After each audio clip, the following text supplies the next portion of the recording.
What?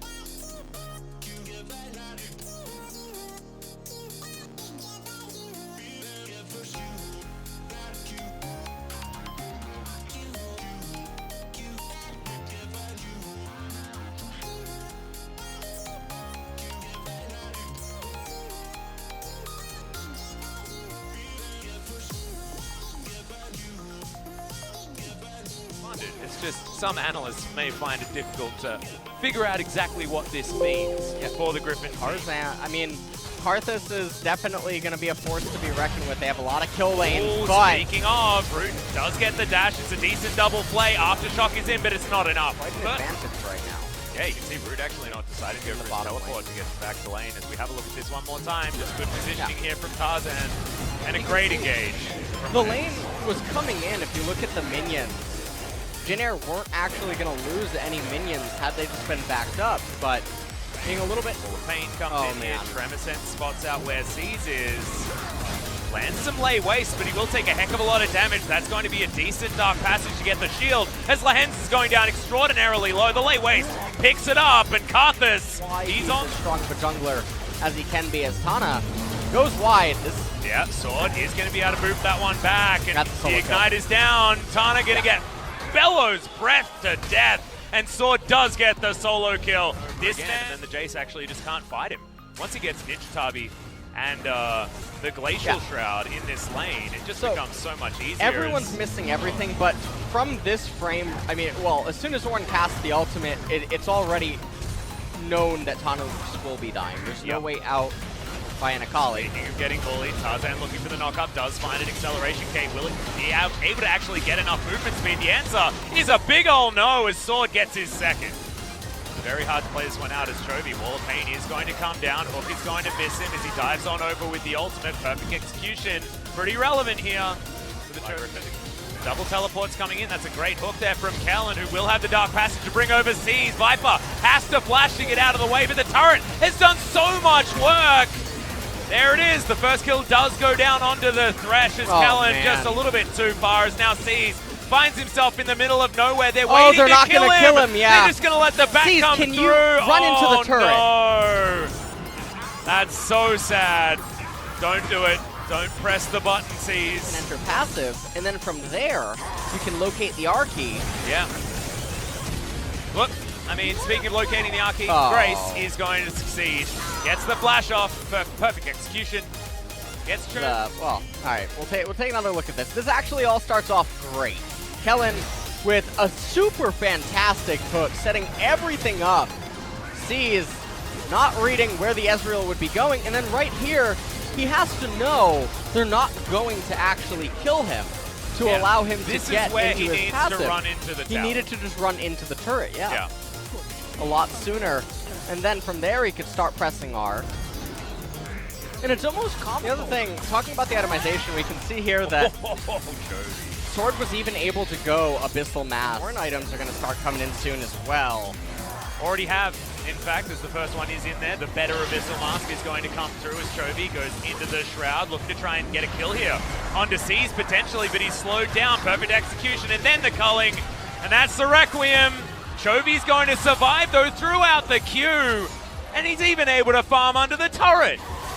Not exactly the most Baron damage, even though they can tank it so well, and speaking of which, there's Sword. They just get rid of the Lissandra. Doesn't even have time to self-ult by the looks of things. I have a feeling that CC bar did go down, but just not spamming that button hard enough. The outer turret falls down. Griffin might even take more. Not too much. I mean, it does look like this is anyone's game. Oh, yeah. Oh, yeah.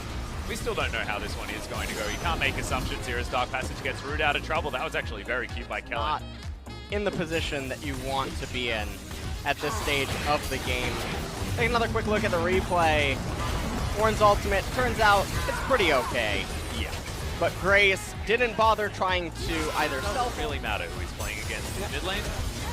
He will just be that good. That's a decent playback Oh, they there didn't onto get the Viper. turret. Very early Requiem as they do get rid of Viper. The inner turret is still doing so much work like you mentioned. And Chovy now taking a lot of damage. The Ornhorn doesn't seem to be doing enough here as Root very far forward, but Chovy gets himself to safety. And now Jinner have the opportunity of just chasing this one through. Sword is going to use the stopwatch, and that just means he's going to die. The sacrifice is in for the tank as now Chovy actually lying in wait, looking to try and capitalize on this. As without it, they would not have been able to get away with as much as they did. Take a look at this. Viper and Lehens both don't auto-attack it. That turret is continuing to just fire down on the members of Griffin. Even right here, it hits Chovy. Yep. That turret's the MVP. That's Tony. Tony the turret? That's Tony the turret. Yeah, Tony's on his last legs at the moment. If only he was an inhibitor turret. Tony actually gets very... They did have leads in both of their games that they lost. Against this Chovy. Oh, that's too many lay wastes. Yeah, Chovy got just angry at the cover. Yeah. Teleport closer, but wanted to be a little bit further away for some reason. It's Griffin. Baron down to about 4,000 health now as Kellen does land the hook. They're inside this pit. Great knock up there onto Jace as Tana has found himself just outside this pit. Kellen will be going down next. Sword gets called right into the back as Tana's still fighting this one out. It is going to be Viper falling. Requiem does do some decent damage, but Seize is nowhere to be seen. He's back in the pit as now Roots just fighting Tarzan. Oh! And he doesn't have too many options. Does get over the wall. Poor Griffin. Just wait for it. Yep.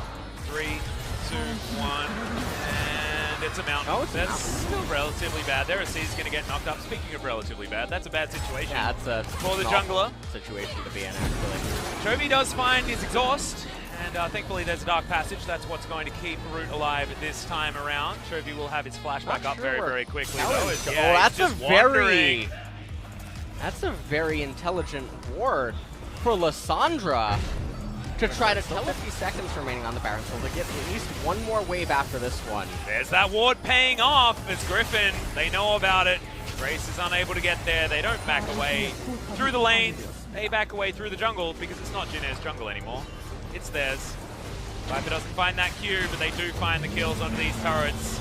Almost all of them going down at the same time as the Ornhorn does get one knock-up, but it's not used for that. It's used just to get Jinner away from these structures, away from these objectives, and give Griffin a way in to just demolish this base. Ooh. That's a great triple knock-up there, though, as Seize goes down very low, tries to get himself into Devile position, and does so relatively well. But look at this Requiem. It's just not doing enough damage, and Griffin, the Karthus dies in the right spot, but he just doesn't do any damage. Yeah, he does absolutely no damage to this Griffin team composition here.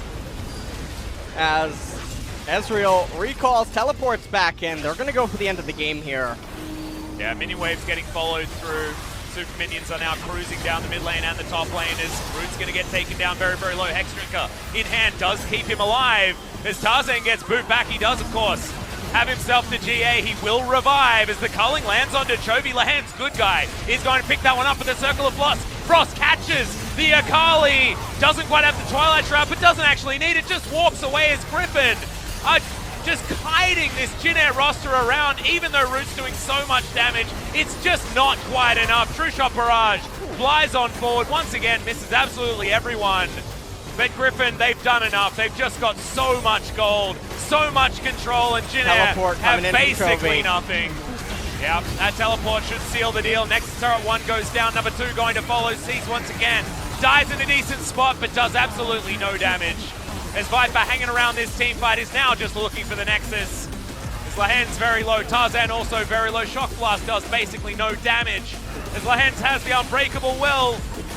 Nexus next to fall down, and Griffin, they don't fall to Jinner. We don't have the equilibrium restored.